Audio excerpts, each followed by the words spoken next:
Okay, this is Mrs. Reddy again, and here we are with our last PowerPoint, Sources of Presidential Power. First, we're going to talk about expressed powers, also called enumerated powers, the ones that are listed in the Constitution.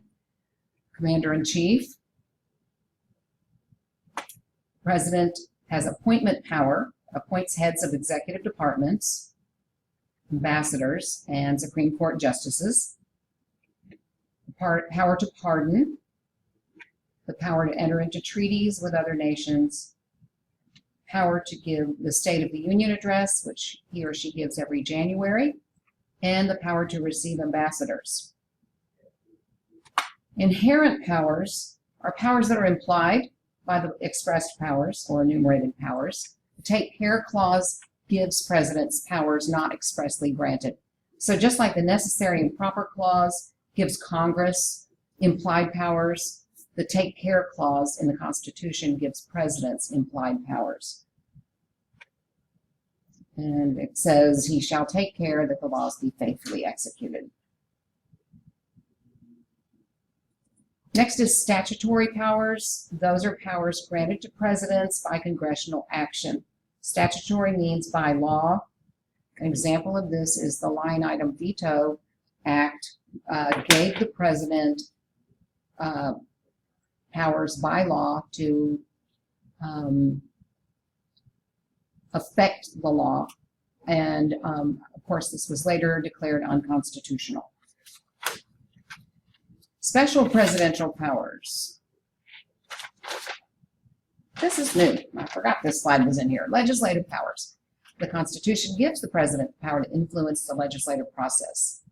Two ways, and this is a test question, but the power to veto acts of Congress and to report on the State of the Union. So legislative powers are mostly, besides vetoing, influential powers of influencing Congress, pressuring Congress. Now we're on special presidential powers. First is executive orders, emergency powers, and executive privilege. Executive orders have the force of law, are issued by the president without going through Congress, and are effective only during the time of that president's administration. An example of an executive order was when Truman ordered the military be integrated. Emergency powers are powers during wartime. Might involve rationing of food or fuel, or sending in the National Guard into a situation that a state can't handle. Executive privilege involves the president refusing to, claiming executive privilege and refusing to turn over private, confidential information. But as we know, Nixon claimed executive privilege during the Watergate hearings, refusing to turn over tapes, which later were found out to be audio tapes that would incriminate him. And the Supreme Court intervened and said you cannot withhold information when there is a legal proceeding or lawsuit going on.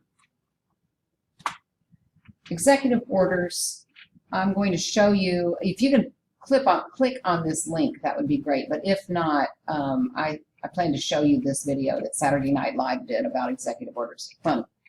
But they do have the force of law, issued by the president, used to create or change regulatory guidelines of an executive department or agency. So one of the bureaucratic agencies in the executive branch could be faced with an executive order from the president.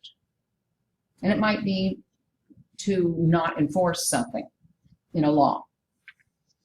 They can enforce specific provisions of the Constitution, Supreme Court rulings.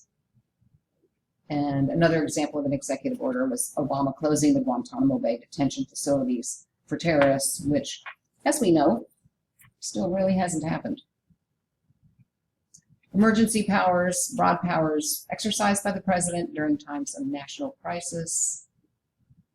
Example, Lincoln during the Civil War, and FDR and machine gun shipping embargo during World War II. During the Civil War, Lincoln suspended habeas corpus, and he also invoked bills of attainder, which meant punishing without a trial.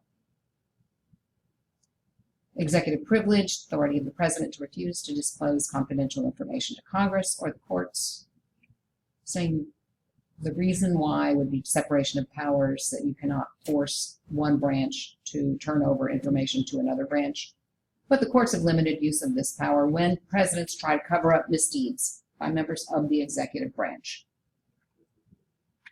Okay, that's it. Thanks, guys.